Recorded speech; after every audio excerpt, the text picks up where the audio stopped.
I'm Ann Dart. I'm Tracy Stormy. And I'm Kathy Knight. And together we are It Was a Dark and Stormy Book Club, a podcast for mystery lovers. Welcome.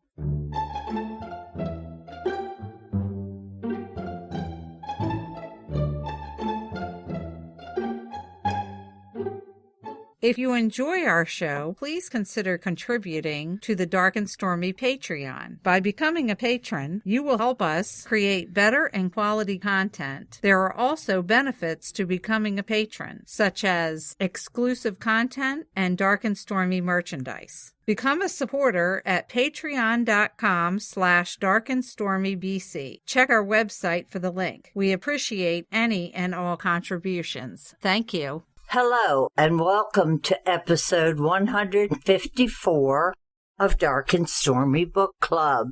In honor of Black History Month, we have decided to do a roundup of mystery books by Black authors. And the first book will be What You Don't Know by Bianca Sloane. It's published by SBB Books, which is an independent publisher. This book is amazing. This is the story of Malcolm Gilbert. He is an ex-pro football player who has retired, and he's living in his nice home with his wife, Blair, and their daughter, Vera, who is off at college. Every Saturday morning, he leaves to go play golf. He and his wife are arguing. As they go towards the front door, their daughter comes down the steps. They didn't know she was home. She had come home from college to go to a party. They were very surprised and pleased to see her when the doorbell rings. Malcolm answers the door, and there's a young man. And he says, "My car broke down. Could I use your phone?" Well, that's never good. Yeah. That's never good. Don't ever fall for that one. Well, Malcolm says, "No, sorry." As he goes to shut the door, the kid pulls out a gun, pushes in, and he has two people with him, another man and a girl. This story goes from there. It's a story of hostages. It's just a brutal, brutal story. So it's not a mystery to figure out who did it, so you know who did it. Not really. Oh, okay. You think you know who did it, and you know who's the perpetrator, but you don't know why. That is what you don't know. And I'm telling you, I read until I got to the end. It was such a good story. Bianca Sloane has great talent for putting you on the edge of your seat. This was a ride. So were the characters in the book Black? They were, but you did not know that. I mean, they could have been anybody. You're just reading the story and you go, and then something is mentioned that, So it's a story for everybody. Yes. It was not a race-specific book. It was a person-specific book. Bianca Sloane is the author of Killing Me Softly, which was chosen as Thriller of the Month by the eThriller.com, a top read by OOSA Online Book Club, and Sweet Little Lies. When she's not writing, she's watching Bravo TV, investigation, discovery, reading, or cooking. She lives in Chicago. Her website is biancasloane.com. That's with an E. SLOANE. She is on Facebook as Bianca Sloane Suspense Writer. Twitter as @Bianca Sloane. She is also on Pinterest, Instagram, and Goodreads. I highly recommend this book. Were you satisfied with the ending? If you think you figured this out, you'd be wrong. Guaranteed. I did not know. That's saying something coming from you. It has a twist. It has actually a couple twists at the very end that send you in a whole different direction. Would it be part of a series, or is this a standalone? I think, is a definite standalone. Is there any character that could be carried over to another? Yeah, not really. Well, it sounds It was really a good book. So it was an action pack. Oh, yeah. I tell you one thing. You won't answer your front door without checking after reading this book. Thank you very much, Anne. Sounds good. Now to go to the lighter side, my book is A Glimmer of Death. That's light. It's a cozy, and it's written by Valerie Wilson Wesley. It came out just a little while ago on January 26th by Kensington Books. This is a cozy with a supernatural element. Odessa Jones has a gift. It's the ability to read emotions and foretell danger. This comes in the form of smells and auras. She is a recently widowed woman who owns a catering business. But when her husband passed away, she let it go. It was just too much. Since she was a young widow, she wasn't left in very good financial shape. So she takes a job as a real estate agent. It is owned by Charlie Risco. So the name of the real estate agency is called Risco Realty. Like a Risco with Risco. It's kind of a shady operation. Sounds risky. If you notice with a lot of cozies, the name sometimes can give away who they are. Well, Charlie Risco is not a very nice person. And so I quickly figured out that he was going to be our victim. Everyone had a reason to want Charlie dead, from his younger wife to the entire staff of Risco Realty.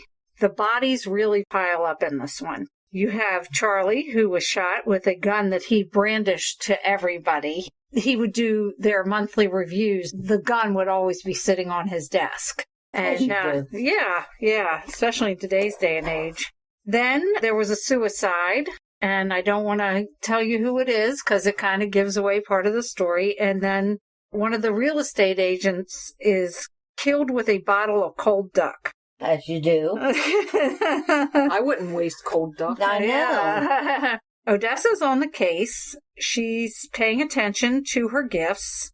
She's consulting the local retired cop, Lennox Royal, who is the owner of Royal Regal Barbecue.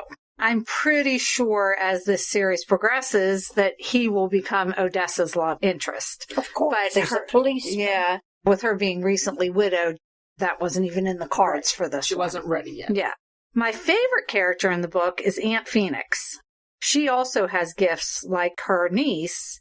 One of the gifts is she can foretell lottery numbers. Ooh, I want to meet her. But the only problem is she would get the numbers transposed a lot.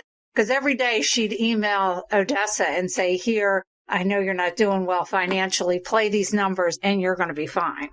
She tells it like it is. And every cozy needs somebody like Aunt Phoenix. Odessa's gifts are just now starting to show up that as she gets older, her gifts will become more defined.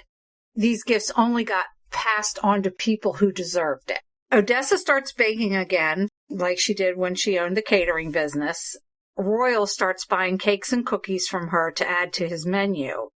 So she is slowly dipping her toes back into the catering business.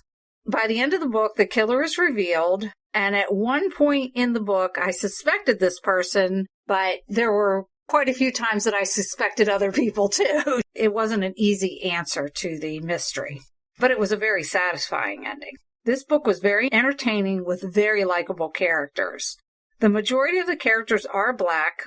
Valerie did such a good job of adding some flavor.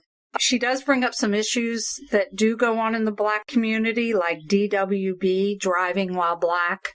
They bring up the point, but then since it's a cozy, it's not going to delve too deep into these issues. There were a couple of times that I actually laughed out loud. For instance, she was trying to get into a gated community, and the guard told her, "Oh, are you Jessica Fletcher in Technicolor?"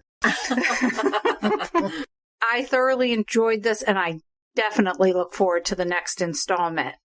Apparently, Valerie's been around for a while. She writes mystery novels, children's books, and she's the author of the Tamara Hoyle Mystery Series. Most of her mysteries have become Blackboard bestsellers. She has also written paranormal romance under the pen name Savannah Wells. Her novels include Playing My Mother's Blues, Always True to You, In My Fashion, and Ain't Nobody's Business If I Do, for which she received the 2000 Award for Excellence in Adult Fiction from the Black Caucus of American Library Association. She is a former executive editor of Essence Magazine. Wesley is a graduate of Howard University and holds a master's degree from Bank Street College of Education and Columbia Graduate School of Journalism. She is married to noted screenwriter and playwright Richard Wesley and has 2 adult daughters.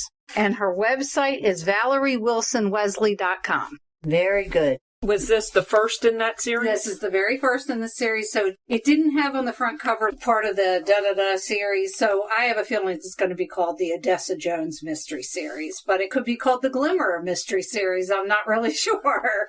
Okay, well, we'll have to look out for the next one. Oh, yeah, very enjoyable. My book is written by an author who has been around for many, many years. It's by Walter Mosley. It's called Trouble Is What I Do. It's the 6th in the Leonid McGill series, and I listened to this, as I normally do. It was narrated by Dion Graham, put out by Hachette Audio on March 25th of 2020. Leonid McGill is sitting in his PI office one day when Philip Catfish Worry and his great-grandson Lamont come in to engage his services. They traveled from Mississippi on the advice of their friend who told them to contact Leonid. This friend is the mother of Ernie Eccles, a man to whom Leonid owes a favor. All he has to do is deliver a letter in Catfish's possession to a young woman. Sounds easy enough, until Catfish tells Leonid that the young woman is Justine Penelope Sternman, daughter of Charles Sternman, a well-known, mega-wealthy banker. Catfish tells him that the letter is from Justine's grandmother and that he had promised Lucinda he would deliver it to Justine on the occasion of her wedding. The connection of a wealthy white socialite to this 94-year-old poor black man from Mississippi underlies the mission Leonid undertakes on Catfish's behalf. As Leonid begins to set up an elaborate plan, a hitman shoots Catfish in the shoulder in an attempt on his life, upping the ante on this simple job. McGill, along with his 18-year-old son Twill, who is acting as his apprentice, track down the bad guys who are after Catfish, while at the same time meet up with a host of people in order to put in place their plan to deliver the letter to Justine. Along the way, we learn the story of why Leonid owes Ernie Eccles, a.k.a. the Mississippi Assassin, why he owes him this favor, and he also tells a little story about how he came to be in the possession of a Googe card from a high-ranking officer in the NYC police force. Anybody know what a Googe card is? I was just going to ask.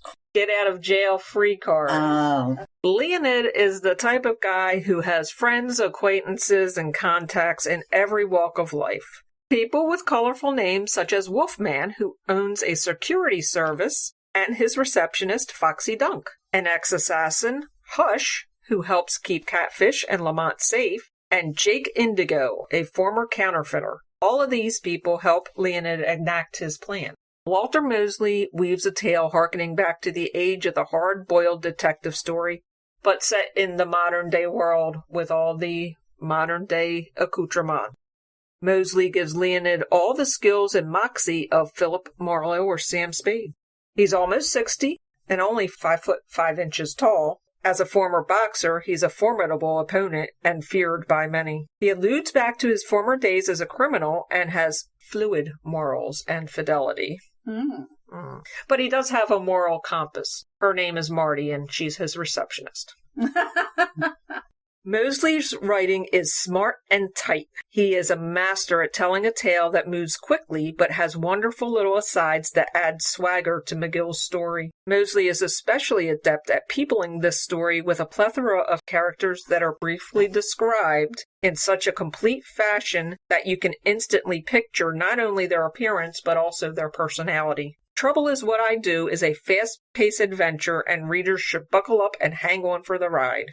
Dion Graham's narration just conveys the utter coolness that is Leonid McGill. So I really very much enjoyed listening to this. I also listened to this and I loved it. And you're absolutely right. His voice, I'm not a smoker, but I almost wanted to have a glass of